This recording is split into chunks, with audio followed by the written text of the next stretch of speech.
The moment the armored soldiers stepped into the factory, every machine went silent. And every human instinct screamed that something terrible had just arrived. Daniel Carter felt it before he saw it. That deep, animal sense that told him his quiet life as a single father was about to be torn apart. Only weeks ago, he had been nothing more than a tired human dad with grease-stained hands and a paper lunch bag. Now, aliens wearing palace armor had come for him. And all because he gave away a sandwich. The coastal city of Harbor Sector 9 woke slowly that morning. Mist rolled between steel towers like drifting ghosts, clinging to transit rails and floating roads. Old pollution mixed with clean sky filters, painting the sunrise in bruised colors, purple, orange, and gray. This was where the forgotten lived. Humans without credits. Aliens without status. Families surviving day by day. Daniel walked through the transit hub holding his daughter's hand. Maya was 8 years old, thin but bright-eyed, her backpack bouncing against her knees. She hummed softly as they walked, unaware of how carefully her father counted every step, every credit, every breath. Daniel's lunch bag hung from his wrist. 2 sandwiches inside. 1 for midday. 1 for late night. 12 hours of factory work demanded fuel. The platform buzzed with noise, hover carts, alien dialects, security drones gliding overhead. Commuters rushed past, eyes fixed forward, trained by years of survival not to see suffering. That was when Maya stopped. "Dad," she whispered. "Why is that lady blue?" Daniel followed her gaze. On a cold metal bench sat a woman with blue skin so pale it looked drained of life. Darker patterns traced her arms like broken stars. Her clothes were torn, clearly scavenged. Her shoulders shook as she tried, and failed, to hide her hunger. Aliens passed her. Humans passed her. No one stopped. "She's probably from far away," Daniel said softly. "We don't stare, okay?" But Maya was already opening the lunch bag. "Can we give her food?" she asked. "She looks like she hasn't eaten." Daniel's heart tightened. He thought of rent. Of medical bills. Of nights when hunger came quietly and stayed. He also thought of Maya's mother, gone 3 years now, and the promise he made to raise their daughter kind, even when the world was not. He sighed. "All right," he said. "But I'll give it to her." Daniel crossed the platform, feeling eyes on him. A wealthy alien merchant scoffed. 2 humans shook their heads. A security drone drifted closer, its red sensor blinking. The blue-skinned woman looked up sharply. "I'm not begging," she said, her voice rough but proud. "I know," Daniel replied gently, holding out the sandwich. "But everyone deserves breakfast." She stared at it like it might vanish. "Why?" she asked. "Because my daughter asked," he said. "And because someday, I hope someone would do the same for her." Her hands trembled as she took it. Her fingers were cold. Her eyes, golden, glowing faintly, locked onto his with something dangerously close to tears. "I am called Ceres," she said quietly. "Daniel," he replied. "And that's Maya." Maya waved enthusiastically from across the platform. Ceres smiled. A real smile. The kind that carried pain behind it. "You have given me more than food," Ceres said. "You have given me dignity." A sharp metallic voice interrupted them. "Move along, human." The security drone hovered inches from Daniel's face. Interaction with unregistered off-worlders is discouraged. "I'm leaving," Daniel said calmly. Ceres stepped back, clutching the sandwich like a lifeline. Her eyes dimmed, resignation settling in. "I'm sorry," Daniel whispered to her. "Do not be," Ceres replied. "Kindness like this is never wasted." Daniel turned away, never noticing the small crystal at her collar flash with hidden light. 3 weeks passed. Life returned to its usual rhythm. Daniel worked. Maya studied. They survived. Sometimes Daniel scanned the platforms, wondering what became of the blue woman. But the bench was always filled by someone else. Then came Tuesday. The factory gates were locked down. Security scanners burned brighter than ever before. Armed guards lined the walls, nervous and silent. Inside, whispers spread. High-level inspection. Off-world royalty. Military. At exactly 10:42 a.m., every machine shut down at once. The silence was crushing. The factory doors opened. 4 towering figures entered first, wrapped in armor that shimmered like liquid metal. Behind them walked a tall alien woman in flowing robes of violet and silver. Her posture alone commanded obedience. Her eyes swept the factory floor. They stopped on Daniel. "That one," she said. Soldiers moved instantly. "Sir," one said, "you will come with us." "I didn't do anything," Daniel said, voice steady only because Maya was watching. The alien woman stepped closer. "This is not a punishment," she said. "But you must come now." "Why?" Daniel asked. Her eyes softened. "You shared your food with someone you thought was powerless." Daniel's blood ran cold. The soldiers escorted him forward. Another retrieved Maya. She ran to her father, clinging to him. "Dad." "It's okay," he lied. Outside waited a sleek hovering craft, silent, massive, unmistakably royal. As the doors sealed behind them, Daniel realized something terrifying. Kindness had been noticed. And in the universe beyond Earth, being noticed was never safe. The craft lifted without a sound, and the city Daniel had known his entire life began to fall away beneath them. Buildings shrank into grids. Roads turned into thin silver lines. The ocean curved, impossibly vast and calm. Maya pressed her face to the transparent wall, fear slowly giving way to wonder. "Dad," she whispered, "are we flying to space?" Daniel swallowed. "Looks like it." Inside, the air felt different. Cleaner. Lighter. As if gravity itself was more polite here. The 4 armored soldiers stood unmoving, statues shaped like war. None of them spoke. The woman in violet robes finally turned toward them. "I am Ambassador Valera of the Aurelian Compact," she said. Her voice was calm, controlled, and powerful enough to silence thought itself. "You will not be harmed." Daniel didn't answer right away. Humans had learned long ago that promises from those in power were often true in words, and meaningless in reality. "Why us?" Daniel finally asked. "I'm just a factory worker." Valera studied him, not with contempt, but with curiosity. "That," she said, "is precisely why you were chosen." The craft pierced the upper atmosphere. Blue faded into black. Stars exploded into view, countless, cold, endless. Maya gasped. "I didn't know there were so many," she breathed. Daniel wrapped an arm around her. He wanted to be brave. He wanted to be strong. But deep inside, fear coiled tighter with every second. Ahead of them, something massive emerged from the dark. It wasn't a ship. It was a city. A palace ship the size of a mountain drifted above Earth, its surface alive with flowing light and impossible geometry. Towers curved like living things. Energy veins pulsed gently, like a heartbeat. "The Meridian Crown," Valera said. "Seat of Aurelian authority." The craft docked seamlessly. As the doors opened, Daniel felt it, the weight of power pressing down on him, ancient and unquestionable. They stepped into a hall so vast it stole breath. Floors like liquid crystal. Walls that shifted colors with emotion. Alien figures lined the chamber, tall, armored, robed, sharp-eyed. All of them turned to stare at the human. At the child. At the father who had given away a sandwich. At the far end of the hall stood a raised platform. And upon it, Daniel recognized her instantly. The blue-skinned woman. She was no longer thin or trembling. Royal garments flowed around her, woven with light itself. A circlet of living crystal rested upon her brow. Her eyes burned gold, not weak now, but radiant with authority. Ceres. She stood. The entire hall bowed. Daniel's knees nearly gave out. "Daniel Carter," she said, her voice echoing with layered harmonics. "And Maya Carter. You are welcome."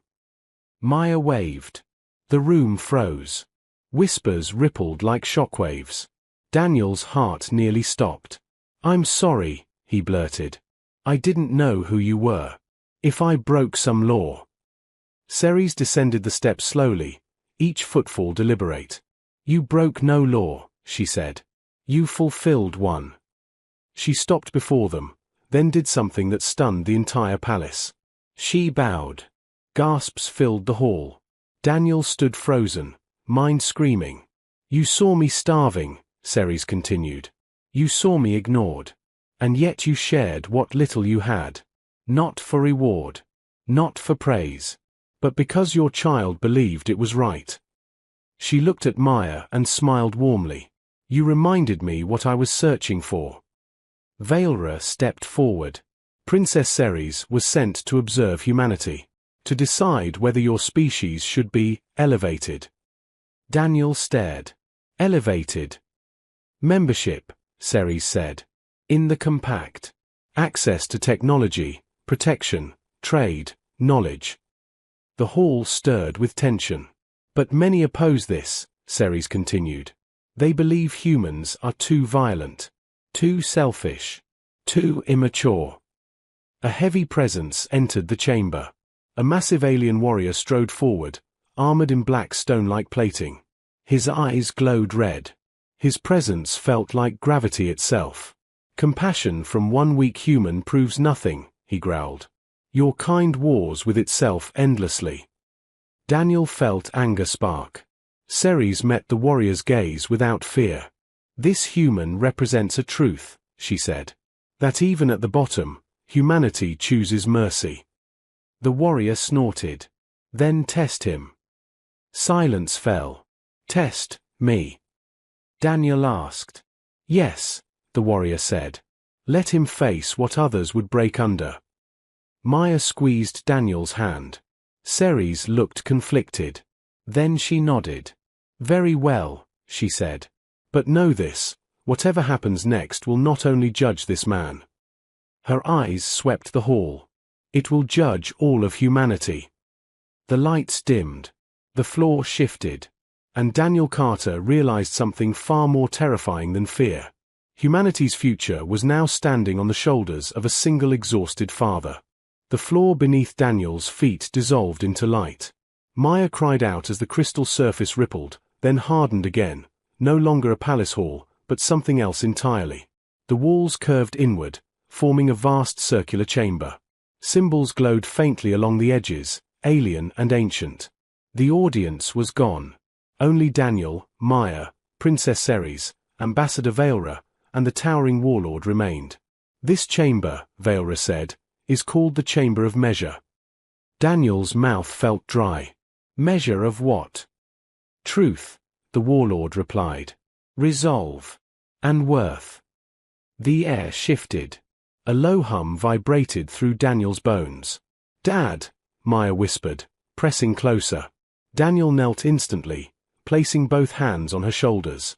Whatever happens, you stay behind me. No matter what. Ceres watched this silently. Her eyes glowed brighter, not with power, but with something dangerously close to pain. The test was not designed for humans, she said. It was designed to break conquerors. The warlord smiled. Then this should be quick. The chamber darkened. The first vision struck without warning. Daniel was back on Earth. Not the present. The worst day of his life. A hospital room. White lights. The sound of machines. Maya's mother lay still on the bed, her skin pale, her breath shallow. Doctors spoke softly, using words like unviable and resources. Insurance screens blinked red. You can't afford the treatment, a voice echoed. Daniel clenched his fists. I already lived this, he whispered. The voice returned, cruel and mechanical. You chose which bills to pay. You chose survival over hope. Daniel felt the weight crush him again. The guilt. The helplessness. But he didn't look away. I chose my daughter, he said firmly. And I would choose her again. The vision shattered. The chamber shifted. Now Daniel stood in a burning city. Alien ships filled the sky. Humans ran screaming. Buildings collapsed.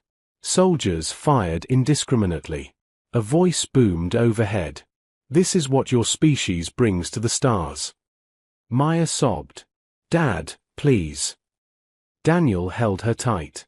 "You're wrong," he said aloud. "This is what fear brings. Not humanity." The warlord stepped closer. "Your kind kills each other over borders and beliefs. Why should we trust you with the galaxy?" Daniel looked straight at him. "Because even when we fall," he said, voice shaking but strong, "we still teach our children to help strangers." The fire faded. Silence returned. The warlord's smile had vanished. "Next trial," he said. The chamber constricted. Gravity increased. Daniel dropped to one knee, breath crushed from his lungs. Maya struggled to stay standing. "Dad!" Daniel pulled her onto his lap, shielding her body with his own. The pressure doubled, then tripled. "This trial measures sacrifice," Vailra said quietly. "Most fail here." Daniel's vision blurred. The warlord's voice echoed. "You may end this by stepping aside. Let the child bear it alone." Ceres stiffened. "That was not part of the agreement." "It is now," the warlord replied coldly. Daniel didn't hesitate. He leaned forward, wrapping himself completely around Maya, pressing his body against the crushing force. "Take it all," he gasped. "I won't move." Pain ripped through every muscle. Bones screamed. His breath came in broken gasps. Maya cried, but she was unharmed. The chamber shook. Ceres stepped forward, eyes blazing. "Enough." The gravity vanished instantly. Daniel collapsed, coughing, barely conscious. The warlord stared at him, not with contempt now, but something darker. Uncertainty. "Final trial," he said slowly. The chamber transformed one last time. Daniel stood alone. Maya was gone. Ceres was gone. Earth burned in the distance. A voice whispered directly into his mind. "Accept our offer." A vision appeared. Earth transformed. Advanced cities.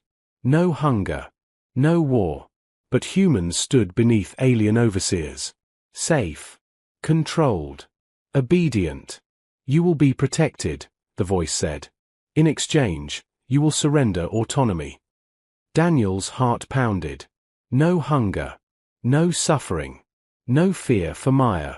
All he had to do was kneel. He thought of the sandwich. Of Maya's question. Of choosing kindness when it hurt. "No," he said. The vision cracked. "You would doom your species out of pride." "No," Daniel said, standing tall. "I would trust us to grow." Silence. Then, the chamber vanished. Daniel collapsed onto the palace floor, weak but alive. Maya ran into his arms. Ceres knelt before him, tears finally falling. The warlord stepped back. "For the first time in 10,000 years," he said quietly, "a candidate has refused submission and lived." He looked at Daniel with something close to respect. The human has passed. But Daniel didn't hear applause. He heard something far more dangerous. A decision being made. One that would change humanity's place in the universe forever. The silence after the trials was heavier than any gravity the chamber had thrown at Daniel. It wasn't relief. It was anticipation. Daniel sat on the palace floor, Maya clutched against his chest, his body still trembling from pain that hadn't fully faded. Around them, the great hall slowly reformed, crystal walls rising like frozen waves. Rows of alien delegates returned to their places, their expressions no longer bored or hostile. They were wary. That, Daniel realized, was new. Princess Ceres stood at the center of the hall, her posture regal, her eyes burning with quiet fire. "The trials are complete," she said. "The human has been measured." Murmurs rippled through the chamber. The warlord, Lord Kael'thas of the Dominion, stepped forward, his massive frame casting a long shadow across the floor. "He survived," Kael'thas said. "But survival alone does not grant equality." Ceres turned toward him. He did not merely survive. He refused domination when offered paradise. Kael'thas' jaw tightened. Idealism does not win wars. No, Ceres replied calmly. But it decides who deserves to exist after them. The words struck something deep in the hall. Daniel slowly stood, keeping one arm around Maya. He had no armor, no rank, no power, but every eye was on him. You judge us by our worst moments, Daniel said, surprising himself with the steadiness of his voice. So do we. That's how we learn. Kael'thas scoffed. Your species spreads chaos wherever it goes. Daniel nodded. Yes. Sometimes. The delegates leaned in. But we also spread something else, Daniel continued. We spread ideas. We question orders. We refuse to accept that power should belong to only a few forever. A flicker of discomfort moved through the alien ranks. That is exactly why you are dangerous, Kael'thas said. Daniel met his gaze. That's exactly why we're necessary. Silence. Then something unexpected happened. One of the alien delegates, small, insect-like, wrapped in translator rings, stood. The human speaks truth, it clicked. Our empire collapsed because we never questioned authority. Another rose. My people once enslaved weaker worlds, a tall avian alien said. Until a rebellion taught us mercy. One by one, voices joined. Not all in agreement. But no longer united against humanity. Ceres raised her hand. The vote will proceed, she announced. But there is one final matter. She turned to Daniel. Your act of kindness was not unique, she said. It was simple. But simplicity frightens empires. The lights dimmed. A holographic map appeared, Earth at the center. For centuries, Ceres continued, the Compact has controlled access to the stars. We believed younger species must be guided, restricted, managed. The image shifted, showing controlled trade routes, technological locks, surveillance. We were wrong. Kael'thas stiffened. You would dismantle order. I would redefine it, Ceres replied. She looked at Daniel again. Humanity will not be granted membership as a subject species. A pause. They will be granted partnership. The hall erupted. Protests. Shouts. Shock. Kael'thas slammed his weapon against the floor. You would give them equal standing. Yes, Ceres said. With all risks that entails. Daniel felt his breath catch. But there is a condition, Ceres added. The room quieted instantly. Humanity must choose, she said. Not through leaders. Not through generals. Through action. She gestured toward Daniel. This man will return to Earth. Unchanged. Unrewarded. Daniel blinked. What? He will tell no one, Ceres continued. And yet, our observers will watch. Kael'thas' eyes narrowed. A test of the species itself. Exactly, Ceres said. If humanity continues to show compassion without knowing it is being judged, then it is worthy. Daniel felt something heavy settle in his chest. So this isn't over, he said. Ceres smiled sadly. It never is. Kael'thas studied Daniel for a long moment. You have altered the trajectory of galactic power, the warlord said. Whether your species survives that, remains to be seen. The palace lights flared. The transport craft returned. Moments later, Daniel and Maya were inside it again, descending toward Earth. As the planet grew larger beneath them, Maya looked up. Dad, she asked softly, did we do something big? Daniel hugged her close. I think, he said, we reminded the universe how small things matter. Above them, unseen by human eyes, thousands of alien sensors activated. The galaxy had begun watching Earth. Not as prey. Not as a problem. But as a question. And humanity had just given its first answer. Daniel Carter returned to Earth the same way he had left it. No announcement. No parade. No proof that any of it had happened. The transport craft released them just beyond the city's upper atmosphere, cloaked from every radar. Within minutes, Daniel and Maya were standing on a quiet rooftop transit pad as if they had only been gone for a few hours.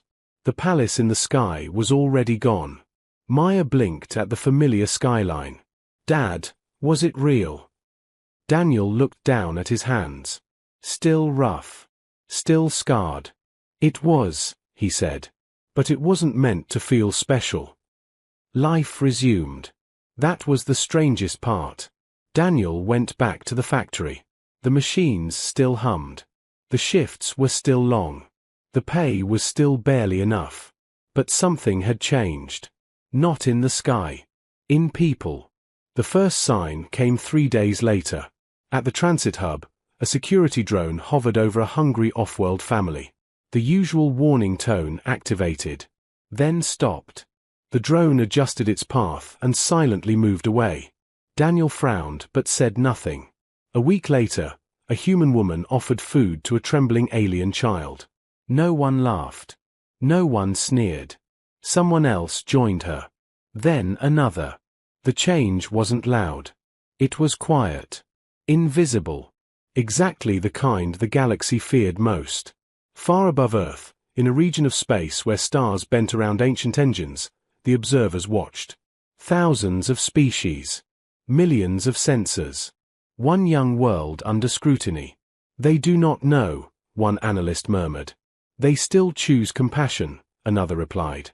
Data streamed endlessly, small acts. Shared food.